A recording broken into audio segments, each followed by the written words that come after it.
রাজ্যের পাশে দাঁড়ালো কেন্দ্র। বন্যায় ক্ষতিপূরণ বাবদ কয়েকশো কোটি বরাদ্দ, আরও সাহায্যের আশ্বাস। পশ্চিমবঙ্গের অনেক জেলা এখনো বানভাসী। উত্তর থেকে দক্ষিণ প্রায় সব জেলা হাবুডুবু খাচ্ছে বন্যার জলে। প্রতিনিয়ত রাজ্য সরকার সাধারণ মানুষদের বাঁচাতে ত্রাণ সামগ্রী বিলি করছে। তবে এবার রাজ্য সরকারের পাশে দাঁড়ালো কেন্দ্র সরকার। এ রাজ্যের বন্যা পরিস্থিতি সামাল দিতে রাজ্য সরকারকে কয়েকশো কোটি টাকা দিল কেন্দ্রীয় সরকার। আগামীতে আরও সাহায্যের আশ্বাস দিয়েছে কেন্দ্র সরকার।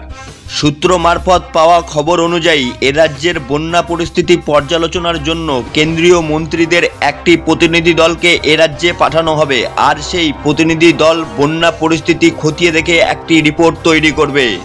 আর সেই রিপোর্টের উপর ভিত্তি করে বন্যা বিধ্বস্ত এলাকাগুলির জন্য আরও অতিরিক্ত সাহায্যের অনুমোদন দেবে কেন্দ্র সরকার।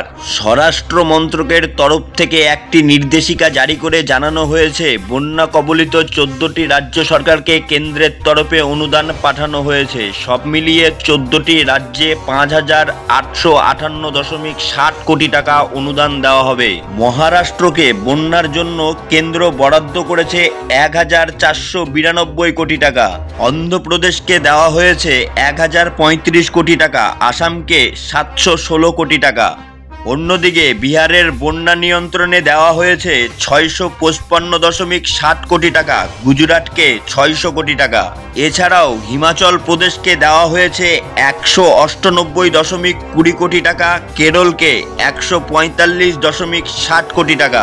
অপরদিকে তেলেঙ্গানাকে 416.80 কোটি টাকা, মণিপুরকে 60 কোটি, মিজোরামকে দেওয়া হয়েছে 21.60 কোটি টাকা, নাগাল্যান্ডকে 19.20 কোটি টাকা, সিকিমকে 23.60 কোটি টাকা সহ ত্রিপুরাকে 25 কোটি টাকা এবং পশ্চিমবঙ্গকে অনুদান হিসাবে কেন্দ্র দিয়েছে 468 কোটি টাকা।